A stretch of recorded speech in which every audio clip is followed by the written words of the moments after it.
नमस्कार, मेरा नाम है मोहित चौबे और आप देख रहे हैं नॉलेज ब्रूक। नॉलेज ब्रूक में हमने एक नया कोर्स स्टार्ट किया है जिसका नाम है चाइल्ड डेवलपमेंट और पेडागोजी, मतलब बाल विकास और शिक्षण शास्त्र। इसका जो पहला चैप्टर है जिसमें हम चाइल्ड डेवलपमेंट के बारे में जानते हैं, इसके एक एक ऑब्जेक्टिव को, एक एक स्टेटमेंट को हम समझते हुए आगे बढ़ रहे हैं। फिलहाल हमारे 5 लेक्चर्स हो चुके हैं और यह हमारे इस सीरीज़ का 6वां लेक्चर है। पिछले 5 लेक्चर्स में हमने बाल विकास की अवधारणाएँ, उनके जीवन में जो अलग अलग चरण हैं, बाल विकास के चरण या क्रम, उसके बारे में जाना है। फिर हमने ये भी जाना है कि कौन कौन से फैक्टर्स हैं, ऐसे कारक हैं जो बाल विकास को प्रभावित करते हैं, और हमने सिद्धांतों के विषय में हम जान चुके हैं। फिलहाल हम कुछ थ्योरीज जो बाल विकास से संबंधित दी गई हैं उनके ऊपर चर्चा करने वाले हैं, जिसमें सबसे पहली और काफ़ी महत्वपूर्ण थ्योरी है जो कि कॉग्निटिव डेवलपमेंट थ्योरी कही जाती है, जो पियाजे के द्वारा प्रतिपादित की गई। आज हम पियाजे की थ्योरी को पढ़ेंगे। हम इस क्रम में आज जानेंगे कि पियाजे का जो भी एक छोटा सा इंट्रोडक्शन देखेंगे, हम पियाजे का परिचय जानेंगे, किस प्रकार इनने इस थ्योरी का निर्माण किया। फिर हम ये जानेंगे कि कुछ की कॉन्सेप्ट्स, कुछ ऐसे शब्द हैं जो इस थ्योरी को पढ़ते हुए समझना आवश्यक हो जाते हैं, तो हम उन शब्दों की अवधारणा को समझेंगे।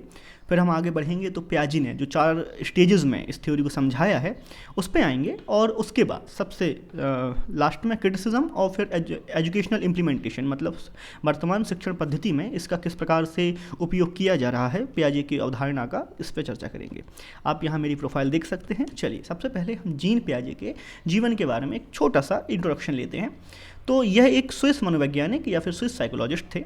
इनने क्या किया कि डेवलपमेंटल बायोलॉजी के ऊपर काम किया, मतलब इनको डेवलपमेंटल बायोलॉजिस्ट कहा जाता है, क्योंकि इनने व्यक्ति के जन्म से लेके और उसके एडल्ट होने तक जो भी उसके बायोलॉजिकल चेंजेस आते हैं, मतलब चाहे मनोवैज्ञानिक चेंज हो, तो उनने पूरे उस बायोलॉजिकल चेंज, वैज्ञानिक प्रोसेस को इनने अपने बच्चों में, अपने खुद के बच्चों में इनने देखा, और उसको उसी के आधार पर फिर इनने आगे कुछ थ्योरीज भी दी हैं और स्टेजेस भी दी हैं।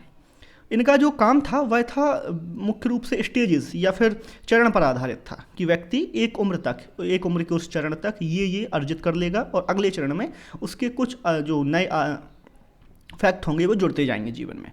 और इनका जो काम था यह बालक के डेवलपमेंटल स्टेजेस के आधार पर था, मतलब विकास के आधार पर था, कि बालक ने मतलब जो जब से पैदा हुआ और एक एक साल, एक एक उम्र के साथ उसमें क्या क्या परिवर्तन हुए, क्या क्या डेवलपमेंट हुए, यह हम इसमें जानेंगे। इनने बताया कि जो नॉलेज है, किसी चीज़ का ज्ञान है, वही जो आपके मोटर बिहेवियर है, मतलब जो आपके व्यवहार है, जो आपके सेंसेस हैं, उनके थ्रू आप उसको रिफ्लेक्ट करते हो। मतलब जो आपने महसूस किया वह आपके ज्ञान के रूप में आएगा। मतलब जैसे एक बालक को, जैसे कहीं बालक जल गया, उसने कोई गर्म चीज़ को टच कर लिया, तो उसके ज्ञान में पहुंच जाएगा कि हाँ ये चीज़ गर्म हो सकती है और इसको टच करने से हमें जलन होगी, हमें दर्द होगा। तो ये जो इनने मुख्य रूप से जो इनने अपनी स्टेज स्टार्ट करी हैं, सबसे पहले से जहाँ से इनने स्टार्ट किया, तो सबसे पहले इनने व्यक्ति के बिहेवियर को समझने के लिए जो उसके मोटर रिफ्लेक्शंस थे उनको ही इनने समझा। मतलब जो उसके संवेदन शक्ति, वो जो भी संवेदन वो होते हैं अपने इंद्रियाँ, उनके आधार पर इनने बालक के संबंधित ज्ञान को प्रतिपादित किया है। ठीक है। उसके बाद इनने ये भी कहा कि जो भी डेवलपमेंटल स्टेजेस हैं, जो भी इनने 4 स्टेजेस दी हैं, वह फिक्स हैं, स्थायी हैं, और इसी व्यवस्थागत क्रम में इनको हम अध्ययन करते हैं। खैर, जो इनने इसका फिक्स्ड बोल दिया है, तो इस वजह से कई बार इनका क्रिटिसिज्म भी हुआ है, और जब हम क्रिटिक्स के वाले पार्ट में पहुँचेंगे तो इस पर डिस्कशन भी करेंगे। चलिए सबसे पहले हम देखें कि कुछ अवधारणात्मक तथ्य हैं। जैसे एक शब्द इनने बहुत यूज़ किया है, स्कीमा या स्कीम। तो मुख्य रूप से यह वह चीज़ है कि आपने किसी भी ज्ञान के प्रति, किसी भी व्यक्ति, वस्तु, स्थान या जानवर के प्रति जो दिमाग में एक अवधारणा बना के रखी है, वह स्कीमा है। जैसे बालक अगर किसी जानवर को देख के डर जाता है, तो उसका यह स्कीमा है कि उस बालक जब उस जानवर को देखेगा तो उसे डर महसूस होगा। फिर ऑपरेशंस, मतलब स्कीमा के रिस्पॉन्स में जो आपका शरीर प्रतिक्रिया देता है, जो आपका दिमाग आपको प्रतिक्रिया देने के लिए बोलता है, वह आपके ऑपरेशंस हो जाएंगे। मतलब यही कि अगर एक व्यक्ति को, एक बालक को कुत्ते से डर लगता है, तो उसका स्कीमा है कि कुत्ते को देख के वो डर जाएगा। उसने एक अवधारणा बना ली है कि कुत्ता कोई डरने वाला जीव है, डराने वाला जीव है। फिर जैसे ही वो उसको देखेगा तो वो रोने लगेगा, चिल्लाने लगेगा, भागेगा वहाँ से। तो ये उसके ऑपरेशंस हो जाएंगे जो उस पर्टिकुलर स्कीमा के रिफ्लेक्शन में होंगे। अब जैसे अब स्कीमा को हम समझें कि बालक ने कुछ भी अपने सेंस ऑर्गन्स के थ्रू किसी चीज़ को महसूस किया, चाहे उसने टच करके किया, सूंघ के किया, सुन के किया या देख कर किया। अब माना कि वो कुत्ते जैसा दिखने वाला कोई जानवर था। अब उसके दिमाग में एक प्रोसेस चलेगी, अब जैसे जितने भी 4 पैर वाले जानवर होंगे, जिनकी 2 आँखें होंगी, कान ऊपर की तरफ निकले होंगे, उन सभी जानवरों को वो पहचानने की कोशिश करेगा। और फिर जिस भी जानवर को वो पहचान पाएगा, उसे लगेगा कि अरे ये कुत्ता नहीं, ये तो बिल्ली है, या ये घोड़ा है, या ये यूनिकॉर्न है, कुछ भी है, या उसका कोई खिलौना है, तो उस हिसाब से वह रिस्पॉन्स करेगा। मतलब यहाँ तक पहुँचते पहुँचते उसका स्कीमा जब उसको एक आउटपुट दे देगा कि you are looking for some particular, या जो भी उसके दिमाग में उस पर्टिकुलर जानवर या वस्तु के प्रति प्रेम, लगाव, घृणा जो भी होगी, उस प्रकार से उसका दिमाग उसको ट्रेन कर देगा। और बाद में जो ऑपरेशन होंगे, वो जो स्कीमा जनरेट हुआ उसी की प्रतिक्रिया में ऑपरेशंस होंगे। इसके बाद एडाप्टेशन, एसिमिलेशन और एकोमोडेशन। तो यहाँ पे सबसे पहले एसिमिलेशन को समझें। तो एसिमिलेशन होता क्या है कि जो आपको पुराना ज्ञान है, तो आपने उस पुराने ज्ञान में किसी नए ज्ञान को और डिसॉल्व कर दिया और ऐड कर लिया। तो मतलब पुरानी जो आपके माइंड में सिचुएशन बनी हुई है, जो भी आपके दिमाग में अवधारणा बनी हुई है, उस ज्ञान की अवधारणा में कुछ नया जोड़ लेना ही एसिमिलेशन है। अब उसके बाद हो जाएगा एकोमोडेशन। तो एकोमोडेशन हो जाता है कि जो नया हमने जोड़ा उसके साथ जो हमें अपने ज्ञान में एडजस्टमेंट करना पड़ा, जो हमें अपने ज्ञान में कुछ नया जो भी था एग्जिस्टिंग नॉलेज में, उस नई सिचुएशन को हमें व्यवस्था देनी पड़ी, तो वो हो जाएगा एकोमोडेशन। और जब हमें सिर्फ ज्ञान के अलावा अपने व्यवहार में भी एडजस्टमेंट करना पड़ेगा, तो वो हो जाएगा एडाप्टेशन। तो ये कुछ 3 की कॉन्सेप्ट्स हैं। ये लगभग आपको देखने में एक से लगेंगे, काफ़ी कन्फ्यूजिंग होंगे। आप इतना पार्ट वीडियो को रिपीट करके सुन सकते हैं और आपको इनकी डेफिनेशंस भी मिल जाएंगी। तो चलिए आपको मैं समझाऊं पहले कि होता क्या है। ये एक पूरी प्रोसेस है जिसमें एक व्यक्ति के दिमाग में एसिमिलेशन से एकोमोडेशन तक जाता है। कोई भी आपके पास ज्ञान है, उसमें कुछ नया ज्ञान आया, आपने उसको अपने पुराने ज्ञान में डिसॉल्व कर लिया, मतलब एसिमिलेट कर लिया। फिर आप उसको, जैसे वो कुत्ते वाला हमने जो एग्जाम्पल देखा था, फिर आप उसमें इक्विलियम, मतलब एक जो समानता बैठाने की, इक्विलियम को हिंदी में जो भी कहते हो आप देख लें, तो साम्यता बैठाने की कोशिश करेंगे। आई थिंक साम्यता इज़ करेक्ट वर्ड। तो आप देखेंगे कि यार ये 2 सींग वाला या 2 कान वाला कोई जानवर है, इसकी 2 आँखें हैं, 4 पैर हैं, तो ये आप उसको इक्विलियम की किसी स्टेट में ले जाने की कोशिश कर रहे हैं। लेकिन सोचते सोचते आपके दिमाग ने रिस्पॉन्स किया, मतलब बालक के दिमाग ने उसे बताया, नहीं भाई, ये जो है, ये जो आप 4-5 जानवरों को जानते हो, ये उनमें से नहीं है, ये कुछ नया है। एक नई सिचुएशन में पहुंच गया बालक। अब क्या होगा कि जो यहाँ पे इसने साम्यता या जो भी बैलेंस बनाने की कोशिश की थी, यह बैलेंस यहाँ डिसइक्विलियम में कन्वर्ट हो जाएगा। मतलब अब जो इक्विलिब्रियम बना था, उसको लग रहा था कि जो वो जानता है उसमें से कोई ये जानवर है या कोई ये ज्ञान है, तो अब क्या होगा, उसे पता चलेगा कि नहीं, ये उसमें से नहीं है। अब उसको उस नए ज्ञान के लिए अपने ज्ञान के स्रोत में बदलाव करना पड़ेगा, और ये हो जाएगा उसका एकोमोडेशन। और जब उसको इस ज्ञान के लिए अपने व्यवहार में बदलाव करना पड़ेगा, तो क्या हो जाएगा, ये एडाप्टेशन हो जाएगा। उम्मीद है कि आपको ये बातें समझ में आई होंगी। आप ये एडाप्टेशन का तो मुझे पता है कि अनुकूलन होता है, एसिमुलेशन का आत्मसात्करण होता है, और एकोमोडेशन का आप देख लें हिंदी में क्या होता है। बाकी मैंने समझाने का पूरा प्रयास किया है। मुझे नहीं लगता कि नोट्स को लेके कोई समस्या होगी, क्योंकि कॉन्सेप्ट क्लियर होने चाहिए और आपके पास बुक्स या नोट्स तो होंगे ही पढ़ने के लिए। चलिए, स्टेजेस ऑफ कॉग्निटिव डेवलपमेंट। तो पियाजे ने 4 स्टेजेस में जो संज्ञानात्मक विकास है उसको दर्शाया है। सबसे पहले इन्होंने कहा सेंसरी मोटर स्टेज, जिसको संवेदी मोटर चरण बोला गया है हिंदी में, और कोई ट्रांसलेशन हो तो आप कमेंट बॉक्स में लिख के बता दें। तो संवेदी मोटर चरण में ये है कि जो आपकी संवेदनाएं हैं, जो आपके सेंसेस हैं, उसके आधार पे जो बालक ग्रहण करता है, जो नॉलेज प्राप्त करता है। हमने पीछे देखा कि सेंसेस से व्यक्ति को नॉलेज होता है अकॉर्डिंग टू पियाजे। तो ये वो चरण है कि जो 0 से 2 साल की आयु तक होता है। फिर आया प्री ऑपरेशनल स्टेज, मतलब पूर्व संचालन अवस्था। इसमें जब तक आदमी कंक्रीट ऑपरेशन तक पहुंचेगा, मतलब जिस प्रकार से एक घर की नींव बनाई जाती है, तो जिस प्रकार वह नींव कठोर होने के पहले कुछ उसमें जो अपन कंक्रीट में मसाला डालते हैं, मतलब सीमेंट, गिट्टी, रेत, तो वो जो ढीला वाला या मुलायम वाला पार्ट होता है, तो मजबूत होने के पहले जब तक जो उसका मुलायम वाला पार्ट होता है, आप उस मसाले को किसी भी आकार में ढाल सकते हैं। तो यह जो प्री ऑपरेशन स्टेज है, हम इसको उसी कंक्रीट जो घर बनाने में यूज़ किया जाता है जमने के पहले, मतलब उस कंक्रीट को ठोस होने के पहले की अवस्था के साथ कंपेयर कर सकते हैं। मतलब जो प्री ऑपरेशनल स्टेज है, इसमें बालकों की जो अवधारणा है वो हम जितनी ज़्यादा व्यवस्थित कर सकें, उतनी ज़्यादा उसकी कंक्रीट ऑपरेशन स्टेज तक, मतलब ठोस संचालन अवस्था तक पहुँचने तक उतनी अच्छी वो हो सकती है। तो वही जो अवधारणाएँ प्री ऑपरेशन में बनेंगी, उनका ही जो और ज़्यादा रिफाइंड रूप है, कुछ अवधारणाओं का स्पष्ट होना, कुछ बातों का दिमाग में ठोस हो जाना, वो सब हम एक एक चीज़ को डिस्कस करेंगे। तो ये ठोस संचरण अवस्था में पहुंच जाएगा। फिर आएगा फॉर्मल ऑपरेशन, मतलब औपचारिक ऑपरेशनल स्टेज, मतलब यहाँ से 12 वर्ष की आयु के ऊपर का जो व्यक्ति जीवन भर है वो औपचारिकताओं से घिर जाएगा। मतलब जीवन में जितनी भी चीज़ें हैं वो यह सब सीख जाएगा कि कहाँ कैसे व्यवहार करना है, किस प्रकार के आपको अपना जो व्यवहारिक प्रदर्शन है कहाँ कैसे करना है। तो औपचारिक जो है ऑपरेशनल स्टेज में वो पहुंच जाएगा। चलिए बात करें सबसे पहले, तो ये लगभग इस प्रकार है कि एक बालक है जो अपने ही दुनिया में मस्त है। ये उसको किसी चीज़ को लिक करने से, मतलब चाटने से जो ये मुंह में लिए हुए है, तो उसको इससे खुशी मिल रही है। हाथ में वो कोई चीज़ पकड़े हुए, उसे पता है कि ये पकड़ने की चीज़ है, तो ही इज़ हैप्पी। तो ये हो जाएगा सेंसरी मोटर स्टेज, लगभग 2 साल की आयु तक। फिर आएगा प्री ऑपरेशन स्टेज, जो कि 2 से 7 वर्ष की आयु तक रहेगा। इसमें बालक के कुछ और, मतलब जो कहते हैं कि बहुत ज़्यादा तर्क शक्ति तो डेवलप नहीं होगी, लेकिन हाँ इससे कुछ और व्यवस्थित स्थिति में ये बालक पहुंच जाएगा।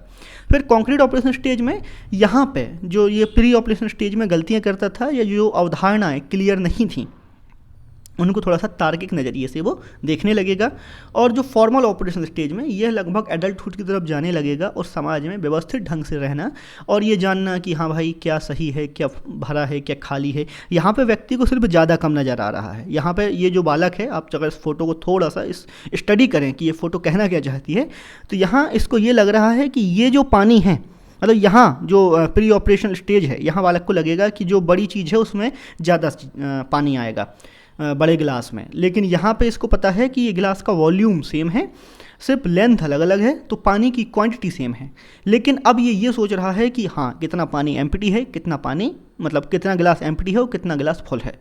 तो ये जो सोचने की पद्धति है ये बदलती जा रही है। यहाँ इसको इससे मतलब नहीं है कि ऊपर गिलास खाली कितना है और भरा कितना है, इसको सिर्फ इससे मतलब है कि यहाँ थोड़ा सा उसको जो यहाँ लगेगा कि ज़्यादा कहाँ है और कम कहाँ है, यहाँ ये इतना सीख जाएगा कि क्वांटिटी वाइज वो चीज़ सही है। और क्वांटिटेटिव जो एनालिसिस है वो धीरे धीरे व्यक्ति की डेवलप होने लगेगी। चलिए हम एक एक स्टेज को समझते हैं। सबसे पहले आएगा सेंसरी मोटर स्टेज। तो सेंसरी मोटर स्टेज में क्या होता है, व्यक्ति जो है अपनी इंद्रियों से सीखता है। जो भी चीज़ों को वो सेंस करता है, चाहे वो देख के करे, महसूस करके करे, सुन के करे, सूंघ के करे, तो वो उसके ज्ञान में जुड़ जाता है। फिर बालक जिस प्रकार का वातावरण देखता है या जो भी अपने घर वालों को, अपने आसपास के लोगों को करते हुए देखता है, तो उसको नकल करने की भी यहाँ से उसको प्रथा, जो नकल करने की आदत है, वो यहीं से उसके जीवन में पड़ जाती है। फिर जो भी ऑब्जेक्ट जब तक उसके सामने हैं तब तक तो उसकी ऑब्जेक्ट परमानेंस रहती है, लेकिन जैसे ही वो जो ऑब्जेक्ट उसके सामने से हटाया जाता है तो वह उसकी नज़रों से ओझल हो जाता है और उसके बाद उसको लगता है कि वह ऑब्जेक्ट एग्जिस्ट नहीं करता। लेकिन ये अवस्था उसकी लगभग 3 से 9 महीने तक रहती है और 9 महीने के बाद 18 महीने के आसपास तक जो बालक है उसमें ऑब्जेक्ट परमानेंस आ जाती है, मतलब ऑब्जेक्ट परमानेंस अचीव कर लेता है। तो हम कह सकते हैं कि इसको क्योंकि इन्होंने 2 साल तक प्रदर्शित किया है, तो 2 साल की आयु तक व्यक्ति में ऑब्जेक्ट परमानेंस आ जाती है। कहने का मतलब जैसे छोटा बालक है तो जब माता पिता जिनसे भी उनका लगाव है, जब वो सामने से जाते हैं तब वो रोते हैं, लेकिन 1 मिनट बाद उनको वो अपने जो भी क्रियाएं चल रही हैं, खेलना कूदना, उसमें बस व्यस्त हो जाते हैं। लेकिन जब तक 2 वर्ष की आयु में बालक पहुंचता है तो उसको पता चल जाता है कि क्या चीज़ वास्तव में एग्जिस्ट करती है, उसके खिलौनों को लेके हो, उसके परिवार के सदस्यों को लेके हो, और उनके लिए वो हल्का सा पॉजिटिव या वरीड होने लगता है। यहाँ पे उसको जो रिफ्लेक्स एक्शन है वो वर्क करेंगे। किस रिफ्लेक्स एक्शन क्या होता है कि जो आपके शरीर में जो भी संवेदनाएं पहुँच रही हैं उनके पे आपकी प्रतिक्रिया। तो अगर बालक के मन की संवेदना पहुँचती है तो वो प्रतिक्रिया देगा, और अगर नहीं पहुँचती मतलब जो भी उसने अपने सेंसेस से ग्रहण किया है तो उसके प्रति वो अपना रिफ्लेक्शन देगा, अपनी प्रतिक्रिया देता है। यहाँ पे कोई बड़े लैंग्वेजेस या अच्छे थॉट्स जो भी हैं, थॉट प्रोसेस या लैंग्वेज डेवलपमेंट बहुत ज़्यादा नहीं होता, और ना ही बालकों के पास कोई खास लॉजिक होते हैं। बस वो जो भी हमने डिस्कस किया कि सेंसेस के थ्रू ही वह ज्ञान प्राप्त करते हैं और उसी नॉलेज के थ्रू वो अपने जो भी समझ में आता है वो करते रहते हैं। चलिए इसके बाद आया प्री ऑपरेशनल स्टेज, जो कि 2 से 7 वर्ष तक समझाई गई है। तो यहाँ सबसे पहले देखा गया कि मैं देखा पहले कि वहाँ जो 2 साल के पहले तक लैंग्वेज डेवलपमेंट नहीं हो रहा था, यहाँ से लैंग्वेज डेवलपमेंट देखने को मिलने लगेगा। अब यहाँ पे पियाजे ने कहा है कि पहले लर्निंग जो है पहले होगी और उसके बाद लैंग्वेज आएगी। मतलब पहले व्यक्ति अपने एक्सपीरियंसेस से, अपने सेंसेस से सीखेगा, और जो सीख उसको अपने एक्सपीरियंस और सेंसेस से मिलेगी उससे वो कुछ लर्निंग होगा, उससे उसका कुछ क्या बोलते हैं, सीखने का विकास होगा, मतलब भाषा आएगी। ठीक है, तो भाषा बाद में आई है इनके अकॉर्डिंग, और व्यक्ति ने सीख पहले लिया है। अब क्योंकि ये सेंसस पे ही इनका काम है, तो इनका ये जो जिस तरीके से सेंसस की अवधारणा को समझाया है कि किस प्रकार से व्यक्ति की जो भी संवेदन क्रियाएं हैं उनके आधार पे हम कह सकते हैं कि इनका जो थ्योरी है उसको इनका ये कॉन्सेप्ट प्रूव भी करता है। उसके बाद ट्रांसडक्टिव रीजनिंग, मतलब to see a connection between unrelated instances, मतलब बालक अब यहाँ क्या करने लगता है, उसके अंदर रीजनिंग तो आ जाती है लेकिन रिलेटिव रीजनिंग नहीं होती है, वह एक ट्रांसडक्टिव रीजनिंग होती है, वह अनरिलेटेड किसी भी ऑब्जेक्ट के बीच में रीजनिंग लगाने लगता है। इसके अलावा डिसेंट्रलाइजेशन एंड डीकॉन्स्ट्रक्चुलाइजेशन, तो होता क्या है कि अगर आप विकेंद्रित रहना और आपको जो भी कॉन्टेक्स्ट है उसके बाहर जाना, मतलब जो ये भी उसी तरीके का है जैसा ट्रांसडक्टिव रीजनिंग है कि एक से ज़्यादा मुद्दों पर वह केंद्रित रहता है। कभी उसको खेलना अच्छा लगता है, कभी उसको कोई मूवी देखना या कोई कार्टून सीरियल देखना अच्छा लगता है। इस प्रकार से उसके जीवन में कुछ ना कुछ बड़ा ही एक जगह फोकस नहीं रहता। सीधी बात यह है, इन दोनों शब्दों का तात्पर्य सिर्फ इतना ही है कि अलग अलग चीज़ों में संदर्भ ढूंढने लगेगा वो, और बहुत सारी चीज़ों पर उसका दिमाग केंद्रित होगा। मतलब क्योंकि यह बहुत ज़्यादा जिज्ञासा भी बालकों में यहाँ से उत्पन्न होने लगती है, और पियाजे ने तो बालकों को कहा ही है कि वह छोटे वैज्ञानिक हैं, वह अपने ज्ञान का निर्माण खुद करते हैं। उन्हें हमें इस तरीके से नहीं देखना चाहिए कि वो मूर्ख हैं या अबोध हैं, क्योंकि जो भी उनको सेंसेस मिलते हैं, जो भी वो एक्सपीरियंस करते हैं, देखते सुनते महसूस करते हैं, उसके आधार पर उनके ज्ञान का निर्माण होता है। यह उनकी प्री चाइल्डहुड स्टेज होती है, मतलब लगभग जो चाइल्डहुड है उनका जो बाल्यावस्था है यहाँ से शुरू होना आरंभ होती है। इनमें एक ईगोसेंट्रिज्म होता है, मतलब वह अपने आप पे ही केंद्रित करते हैं, और यही हम कह सकते हैं कि थोड़ा सा सेल्फ लव की कंडीशन भी होती है। सेल्फ लव की कंडीशन ऐसी कि उनमें अपने आप में एक अहम होता है, और इसी अहम के लिए हम कह सकते हैं कि वो इसी को पाने की कोशिश में लगे रहते हैं। They want to get their things that they want. उसके बाद जीववाद होता है, एनिमिज्म इनमें थोड़ा बहुत देखा जाता है, क्योंकि बिल्कुल धीरे धीरे व्यक्ति का सोशलाइजेशन भी यहीं से स्टार्ट होगा। यह बच्चों की टॉय एज है, मतलब खेलने कूदने की उम्र होती है। बच्चों को अपने जो खिलौने हैं उनसे बहुत ज़्यादा लगाव होता है। अब ये इरिवर्सिबिलिटी इनमें नहीं पाई जाती, मतलब रिवर्सिबिलिटी इनमें नहीं पाई जाती, इरिवर्सिबिलिटी होती है। मतलब अगर इनको हम ये बोलें कि जैसे ये तो जानते हैं कि 3 + 2 5, लेकिन ये नहीं जानते कि 5 - 2 भी 3 हो सकता है, या फिर 3 + 2 की जगह 2 + 3 भी 5 हो सकता है। तो ये जो किसी चीज़ को एक रास्ते से जाना तो जानते हैं, लेकिन उसी रास्ते से लौटना नहीं जानते। मतलब आप मेरी बात समझ रहे हैं कि जो काम ये करते मतलब सीधे काम को ये रिवर्स करना नहीं जानते। मैथ्स में हम इसको अच्छा एग्जांपल है ये कि ये 3 + 2 5 कर सकते हैं, लेकिन उसका सब्ट्रैक्शन या फिर 5 + 2 7 नहीं कर पाएंगे, या उस समझ रहे हैं उल्टी मैथ्स नहीं कर पाएंगे ये। उसके बाद ऑपरेशन मेंटल प्रोसेस, तो ये ऑपरेशनल मेंटल प्रोसेस मतलब जो भी ये काम करते हैं ये अपने विवेक से करते हैं। इनका विवेक जो भी इनको करने के लिए बोलता है, ऑल दो कि जो भी इनके सेंसेस हैं उन्हीं पे ये अभी भी इनका डिपेंडेंसी चल रही होती है। फिर ठोस संचरण अवस्था, मतलब जो हम पीछे छोड़ के आए हैं उसका जो कॉन्क्रीटनेस है, उसका जो ठोस होना है यहाँ पे हमें देखा जाता है। Logical thinking and concrete operations, यहाँ पे लोगों के पीछे लॉजिक डेवलप नहीं हुए थे, मतलब प्री ऑपरेशनल तक, यहाँ पे कॉन्क्रीट ऑपरेशनल तक धीरे धीरे उनके जो तर्क हैं वो डेवलप होने लगते हैं, ठोस होने लगते हैं। ट्रांसडक्टिव डेवलपमेंट, मतलब जो होता क्या है कि संवेदनशीलता का इनमें धीरे धीरे विकास होने लगता है, मतलब धारावाहिक क्रम में विभिन्न चीज़ों के बीच संबंधों को पहचानने की क्षमता को दर्शाने लगते हैं ये। मतलब ये समझने लगते हैं कि किसी चीज़ से रिलेशन क्या है अलग अलग परिस्थितियों का, तो धीरे धीरे इनमें संवेदनशीलता या फिर जो ट्रांसडक्टिविटी है, बहुत सारी चीज़ों को रिकॉग्नाइज करना, उनके बीच रिलेशनशिप को पहचानना, ये धीरे धीरे उनके अंदर डेवलपमेंट होने लगते हैं। रिवर्सिबिलिटी डेवलप हो जाती है, मतलब जो हम देख रहे थे कि 3 + 2 5 कर लेते हैं ये, लेकिन उसको उल्टा नहीं कर पाएंगे ये। तो अब ये 5 - 2 = 3 भी कर पाएंगे, मतलब ये चीज़ों को रिवर्स करना सीख जाते हैं। क्लासिफिकेशन, जो किसी चीज़ का क्लासीफाई करना मतलब वर्गीकरण करना सीख जाते हैं। यह अपने खिलौनों को अलग रखते हैं, खिलौनों में भी अलग अलग प्रकार के खिलौनों को अलग रखते हैं। अपनी यहाँ तक वो स्कूल जाने लगते हैं, अपनी बुक्स जो हैं किताबें हैं उनको भी सेपरेट करके रखते हैं, और जो भी इनके आसपास इनकी दुनिया की जितनी भी सामग्रियाँ हैं उनके बीच में ये क्लासिफिकेशन करना सीख जाते हैं, या सीख जाते हैं कि परिवार के सदस्य कौन है, परिवार के बाहर के सदस्य कौन है, ये तमाम चीज़ें इनमें देखी जाती हैं। Understanding of quantitative terms like area, volume and shapes, मतलब जितने भी मात्रात्मक टर्म हैं, जैसे हमने वो ग्लास वाला एग्जाम्पल पीछे यहाँ हम देख रहे थे कि बालक को पता है कि यहाँ पे जब ये प्री ऑपरेशनल स्टेज में रहेगा तो अगर ये दोनों ग्लास उसको दे दिए जाएँ तो उसके आधार पे जो ग्लास बड़ा होगा, जो देखने में बड़ा लगेगा, तो उसको लगेगा कि ये ग्लास बड़ा है और इस ग्लास में पानी ज़्यादा है। लेकिन जब तक वो कॉन्क्रीट ऑपरेशन में आएगा उसे पता होगा कि ये ग्लास का शेप अलग है लेकिन इनका वॉल्यूम सेम है, तो उसको पानी को लेकर कोई समस्या नहीं होगी और वो कोई भी गिलास का पानी पी लेगा या यूज़ कर लेगा। तो ये क्या है कि जो इसका शेप है, साइज़ है, वॉल्यूम है, इसके प्रति उनकी अवधारणाएं और ज़्यादा व्यवस्थित हो जाती हैं। मतलब अगर यहाँ के बालक को 10 रुपये की जगह 10 सिक्के दे दिए जाएँ तो वो खुश होगा, या 10 रुपये की जगह 5 सिक्के भी दे दिए जाएँ तो 10 रुपये के नोट के सामने उसको 5 सिक्के ज़्यादा लगेंगे। लेकिन यहाँ ये बालक जानता होगा कि 10 रुपये का नोट 5 सिक्कों से बड़ा होगा, 5 रुपये के मतलब 1-1 रुपये के सिक्कों से बड़ा होगा।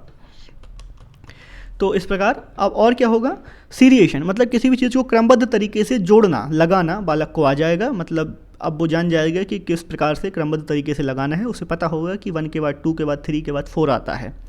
ठीक है, इसको हम कहते हैं लेटर चाइल्डहुड स्टेज। वहाँ हमने देखा था कि ये प्री चाइल्डहुड स्टेज है और यहाँ पे बचपन के बाद के चरण की तरफ ये प्रवेश करने लगते हैं, क्योंकि यहाँ के बाद इनमें टीनेज और एडल्टहुड आने लगेगा। फिर हम बात करें फॉर्मल ऑपरेशन स्टेज, मतलब जो कि औपचारिक ऑपरेशन की चरण कहा जाता है, जो कि 12 वर्ष और उसके बाद जीवन भर चलता रहता है। तो यहाँ पे इनकी जो एब्स्ट्रैक्ट थिंकिंग है, मतलब सूक्ष्म रूप से फ्री थिंकिंग है, जो किसी चीज़ को मूर्त रूप में समझना, ये सब उनके अंदर आने लगता है। स्टार्टिंग ऑफ गैंग एज, यहाँ पे लोग अपने समूह बनाने लगते हैं, दोस्तों के साथ रहना उठना बैठना पसंद करने लगते हैं। ये डिडक्टिव रीजनिंग, मतलब अभी तक क्या था कि ये इनने देखा कि अगर गर्म चीज़ टच करने से हम जल सकते हैं, तो ये क्या था, इनने सिंपल से कॉम्प्लेक्स की तरफ गए। अब ये कॉम्प्लेक्स से सिंपल की तरफ भी आने लगते हैं, मतलब ये मैथ्स के बड़े सम सॉल्व करने लगते हैं। ये किन्हीं परिस्थितियों के जो भी कॉन्सिक्वेंसेस हैं उनकी तरफ देखने लगते हैं। मतलब अब जैसे परिस्थिति को नहीं, उसके कॉन्सिक्वेंसेस को भी देखने लगेंगे। एडोलेसेंस ईगोसेंट्रिज्म, हमने देखा था कि एक ईगोसेंट्रिज्म हमने पिछले स्टेजेस में देखा, प्री ऑपरेशनल स्टेज में, जो 2 से 7 वर्ष की आयु थी, और एक ईगोसेंट्रिज्म हम देखेंगे एडल्टहुड में। मतलब वहाँ भी व्यक्ति को आत्म जो सेल्फ लव है उसकी फीलिंग आएगी और एक सेल्फ लव की फीलिंग यहाँ आएगी। अब ईगोसेंट्रिज्म क्यों आएगा, क्योंकि वहाँ व्यक्ति अपने मन की बात करवाना जानना चाह रहा था। वहाँ पे बालक जैसे ही 2 वर्ष की आयु के ऊपर पहुँचा था और उसे जो भी अपने फिजिकल वर्ल्ड की थोड़ी बहुत समझ हुई थी, तो वह अपने बारे में ही सोच रहा था कि उसे क्या मिल जाए, जो जो उसको डिज़ायर्ड है वो उसको प्राप्त हो जाए। और यहाँ जब बालक पहुँच जाता है फॉर्मल ऑपरेशन स्टेज में, तो बालक सोचता है कि वह अपनी पहचान कैसे बना ले, वह अपने आप को उस भीड़ के बीच में जगह कैसे दे, वह ऐसा मतलब अपने आप को संतुष्ट कैसे रखे। तो इन तमाम प्रश्नों के और उलझनों के बीच में वह ईगोसेंट्रिक हो जाता है। अब यहाँ पे एक सख्त ये रचनात्मकता का विकास होता है, लोग क्रिएटिव हो जाते हैं, लोग अपने धीरे धीरे लक्ष्य की तरफ बढ़ने लगते हैं, उनके चॉइसेस के अकॉर्डिंग वो अपनी लाइफ में डेवलप करने लगते हैं। डाइवर्जेंट एंड कन्वर्जेंट थिंकिंग, 2 तरीके की विचार भी यहाँ आने लगते हैं कि द्वंदात्मक और अभिसारी। मतलब आप डाइवर्ज भी हो जाते हैं और कई चीज़ों को एक बिंदु से लेके और कई सारे बिंदुओं तक फैला सकते हैं अपने विचारों को, और कई बार बहुत सारे बिंदुओं को केंद्रित करके एक जगह ला सकते हैं। हम इसको इंडक्टिव डिडक्टिव रीजनिंग के फैक्ट से भी जोड़ के देख सकते हैं। तो इस प्रकार हम देखें कि बालक का जो मतलब जन्म से लेके और फॉर्मल ऑपरेशन स्टेज तक जितने भी हमने विकास के चरण देखे, सेंसरी मोटर में हमने देखा कि किस प्रकार से उसमें चेंज रहा है। लॉजिक यहाँ पे उसको आ जाएगा, परमानेंट ऑब्जेक्ट परमानेंस आ जाएगी। फिर यहाँ पे बालक में जो ट्रांसडक्टिव रीजनिंग वगैरह और रिवर्सिबिलिटी जो रहेगी वो बाद ईगोसेंट्रिज्म रहेगा। फिर यहाँ पे बालक में रिवर्सिबिलिटी आ जाएगी और ये क्वांटिटेटिव एनालिसिस आने लगेगा। फिर बालक में यहाँ पे और जितनी भी चीज़ें बची हैं वयस्कता की तरफ बढ़ने के लिए, एब्स्ट्रैक्ट थिंकिंग, गैंगेज वगैरह स्टार्ट हो जाएगी, सामाजिकरण स्टार्ट हो जाएगा। गैंगेज बेसिकली क्या है कि आप समूह में रहना सीख जाते हो, अपने आप को गैंग में एंटर करवाने की कोशिश करने लगते हो। अब कुछ क्रिटिसिज्म दिए गए हैं, तो इनने क्या किया कि जो अपने जो मुख्य क्रिटिसिज्म हैं, तो इनने सबसे पहले तो ये कहा कि जो भी इनके स्टेजेस हैं वो यूनिवर्सल हैं। तो बाद में कुछ क्रिटिक्स ने कहा कि यूनिवर्सल नहीं हो सकते, क्योंकि हर व्यक्ति का आप विकास यूनिफॉर्म नहीं देख सकते हो, वो जेनेटिक्स के ऊपर भी निर्भर करता है। कोई व्यक्ति 1 साल कई चीज़ें पहले सीख सकता है और कई व्यक्ति 1 साल बाद सीख सकता है।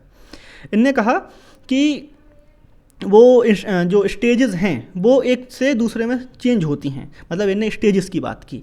लेकिन एकाएक किसी भी व्यक्ति का अगले स्टेज में, मतलब उम्र के साथ जो इन्हें स्टेजेस को बांटा है कि 2 साल से जब वो मतलब दूसरी स्टेज तक जाएगा, सेंसरी मोटर से प्री ऑपरेशनल तक जाएगा, तो एकदम से थोड़ी उसके कैरेक्टर चेंज हो जाएंगे। तो it's a continuous process and it's a gradual process.